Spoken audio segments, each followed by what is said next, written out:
So now we'll get into an example of how we could, instead of breaking down a problem at the larger level, break down and decompose a problem at a functional level. So given a specific function, how do I decompose it into its individual steps before diving into coding? So we're going to use the example of this pig-Latin function because in project 2 you're going to be implementing pig-Latin yourselves. So let's just take a look at pig-Latin. So it looks like it's some sort of dialect of English given an English phrase that gets translated into this pig-Latin equivalent. So computer science at Berkeley is fun, isn't it?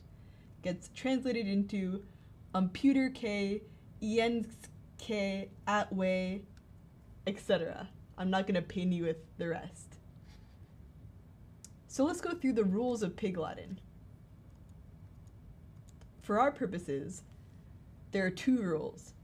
Rule 1 is that when a word begins with a consonant, such as the word code, or a consonant cluster, like the word dream, you take the consonant or the cluster and put it at the end of the word. And then you add AY or I to the end of your pig-Latin word. So code becomes, we take the C and then the next letter is a vowel, so we just take that C, put it at the end of the word, and then add the AY to the end of the entire word to create our pig-Latin word.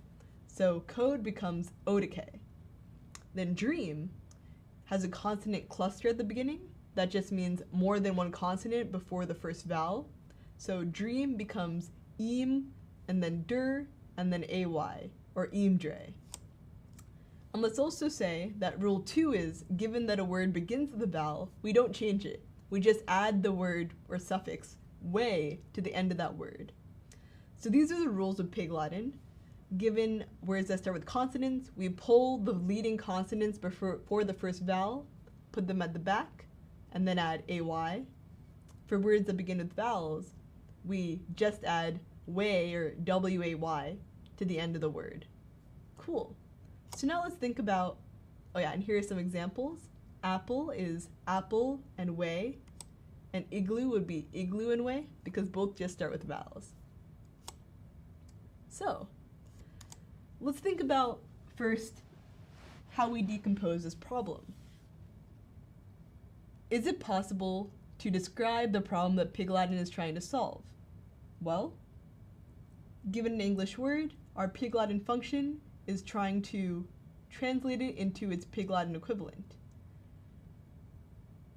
It doesn't seem like this needs to be broken up into multiple functions at the top of our head, but when we decompose this function into its steps, maybe we'll change our mind. So this is an example of trying to decompose a function into its logical steps, and let's do that together. So given that pig-Latin takes in a single English word and wants to return its pig-Latin equivalent, our first step would be finding a vowel. Our next step is splitting the word into its constituent parts, right? And what I mean by that is we always need to find the first vowel first. The reason for that is if it starts with a consonant, then we care about where the vowel has its first occurrence in that word, right? And for our purposes, let's assume that there's always at least one vowel in a word. And so after we do that, either we find the vowel at the beginning of the word, and then we can just translate it into that word plus way, and our work is done. Or we find the vowel after the beginning of the word, and now we need to break the word up into its parts. For example, dream becoming dr and then eam, or code becoming c and then ode, right? That's our next step. And then finally, we create the pig-Latin version of the word. We construct that using the parts. So that's how we rearrange the pieces we have. So code becoming ode, and then having the string C and the string AY, for example. That's our last step. So that was one example of breaking down a problem into its parts. And let's also think about, does it make sense for us to break this function down into multiple functions, given these are the steps in our pig-Latin function? I'd say maybe not in this case. Because in this case, none of the individual steps seem that reusable in another problem, and none of the steps will probably take much code, right? They won't be large enough to really justify being their own functions. And so this is just one easy way where we could make that decision. But in the same way that there are multiple ways to solve a problem, these decisions aren't absolute. Rather, we have guidelines that guide us towards writing readable and understandable code and managing the complexity that we develop when creating really large programs. So now I want you all to try an example.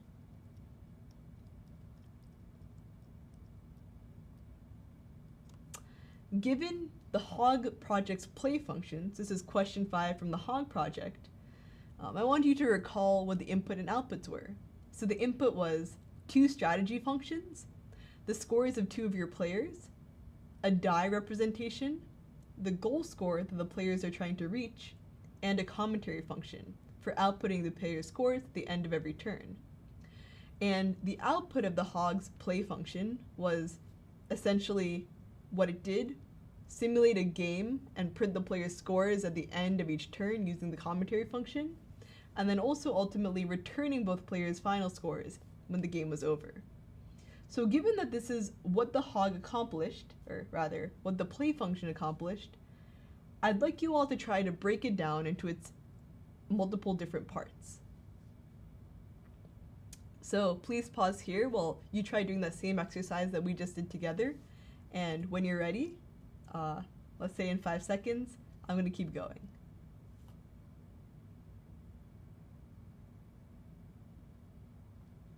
Great. I'm hoping that you paused and tried it out yourself. Now let's do this together. So, essentially answering this question, we also need to answer, what are the subproblems of the play function? So let's go through it. First, I need to determine which player's turn it is, right? There's player 0 and player 1, and we update different variables depending on which player's turn it is. One approach would be always having the player 0 go first, and then alternating depending on some variable. But the point is, this is one task I need to accomplish, determine which player's turn it is. Then, for each player's turn, I need to do the following actions. So for both player 0 and player 1, I need to roll a dice. I need to assign a new score to the player whose turn I'm simulating. And then, after that turn, if the leftmost digit matches the rightmost digit between the 2 players' scores, we need to swap the scores. Additionally, after both players have completed a turn, we need to print out their scores given a commentary function. And then we have to check whether the game is over. And if it's not over, we have to do all these steps all over again. Repeat the whole process until we hit the goal score. And when we do hit the goal score, we return both players' scores. So, in this case, we see that there's a lot going on. This function looks way more complicated than the piglatin function that we just went over. And you'll notice that actually, in Hog, we did break down a lot of these components into their own parts. For example, simulating a player's turn was essentially encapsulated into his own function, the take turn function. Figuring out whether we could swap the 2 players' scores was encapsulated into its own function, is swap. And the actual printing out of the players' scores after every turn was kind of provided to us with the commentary function. And so this is just an example of how, for a program that's a bit more complicated, a function that has more moving parts, we've broken it up into smaller functions, which we reuse. And reusing really came in with the take turn function, which we use for both player 1 and player 0 to simulate their turns, even though different variables are being updated. So this is just one example of, given a function, breaking it down into smaller parts, and trying to reason about, maybe if you were designing this program yourself, how you could have made the decisions about which components of the function should have been pulled out into their own code.